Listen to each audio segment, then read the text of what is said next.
and good afternoon. I first want to express my appreciation to Steve and the political animals for giving me this opportunity to address some issues. And before I do that, Annie Abrams told me that I'm supposed to not let the Arkansas Democrat continue to define me. She said I'm supposed to tell you who I am.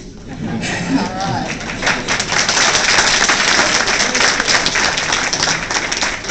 As Steve said, I am a product of the Little Rock School District. I am proud to graduate of Horace Mann and then Philander Smith College, where I now work.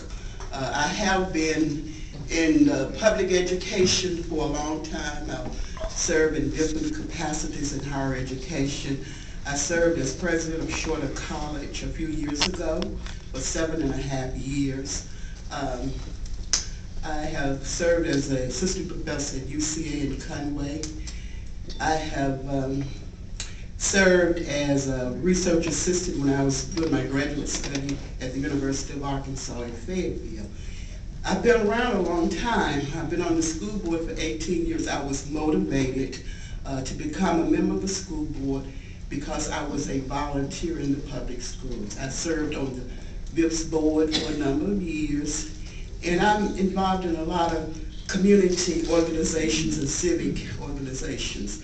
I served as president of the Civil Rights Committee for the state of Arkansas for a couple of years as well.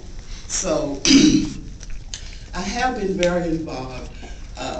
I'm very bashful.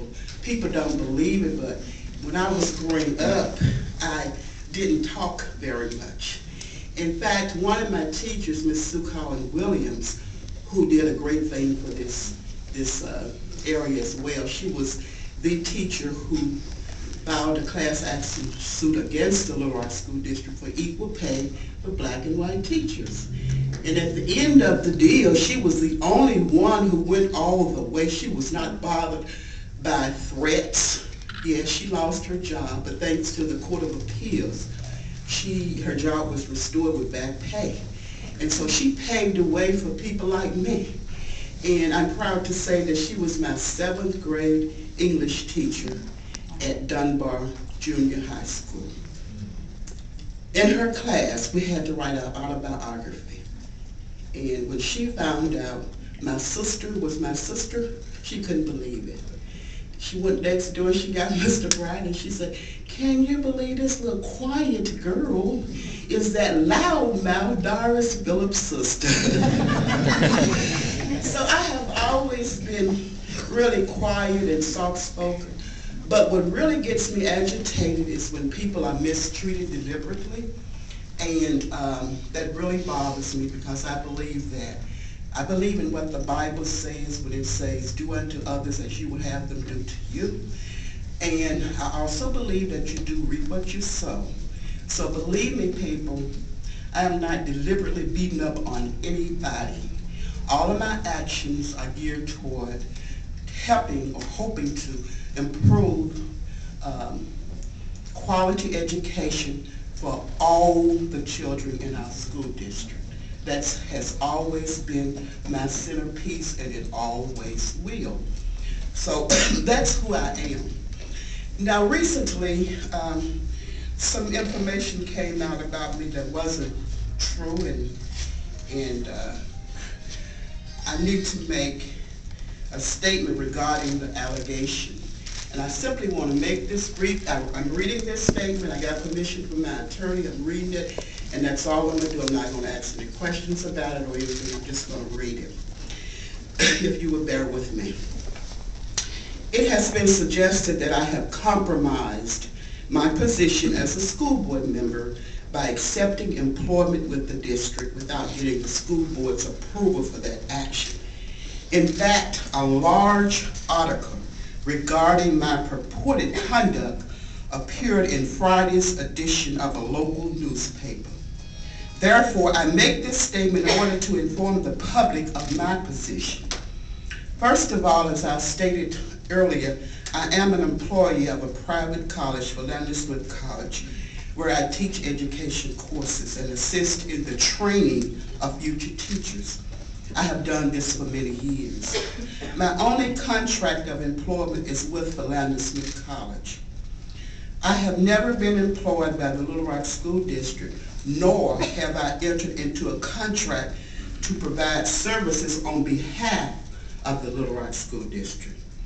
In 2005, it appears that an agreement was reached between Philander Smith College, the Little Rock School District, the Arkansas Department of Education, and several other colleges to implement a non-traditional licensure program offered by the Arkansas Department of Education. Philander Smith College was the host in 2005 for that program. Philander Smith's education department helped to train the non-traditional licensure teacher applicants. The teachers in the program included LRSD staff, UALR staff, UAPB staff, the ADE staff, and the North Little Rock School District staff, among others.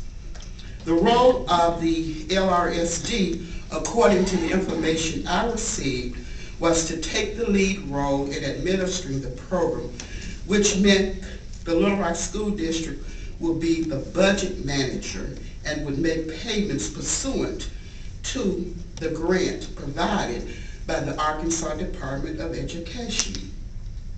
For that purpose, I was informed that LRSD was merely the custodian of funds, and that designation was approved, by Dr. Roy Brooks in agreement with Philander Smith College and the Arkansas Department of Education. The grant proposal is very detailed and includes the names of all of the instructors involved in the program. If my participation was viewed as a violation, it would appear that Mr. Mark Milholland, the Chief Fiscal Officer, who was in charge of properly dispersing funds for the project, or Dr. Roy Brooks, who signed on behalf of the Education Cooperative, would have made it known. As custodians of the district, I would expect for them to make board members aware of any probable infringements or violations of policy or regulations. If there was a violation, notification should have been done at that time, at the time of its occurrence, and not 2 years later. It has been suggested that race was a factor in placing the program at Philander Smith. However, of the approximately 90 participants, very few of the non-traditional licensure program participants were non-African American. The participants came from places throughout the state of Arkansas, from northwest Little Rock all the way to eastern Arkansas. Excuse me. None of them were employed by the Little Rock School District at that time. However, some of them have since received their license and have become teachers in our district. I have been mindful of my obligations as a board member and careful to operate within the law in all that I do. I did not deviate from normal practice in this instance. I continued to work at Philander Smith College in providing the services and was paid a check by the LRSD, which served as the custodians of funds and not my employer. I have committed no crime notwithstanding the inference and allegation to that effect. Because Mr. Power's charges have been credited by the Arkansas Democrat, and because the prosecutor, Mr. Larry Jinkler, has engaged the Pulaski County Sheriff's Department in an investigation of them, I would decline any further statements regarding this matter. Thank you.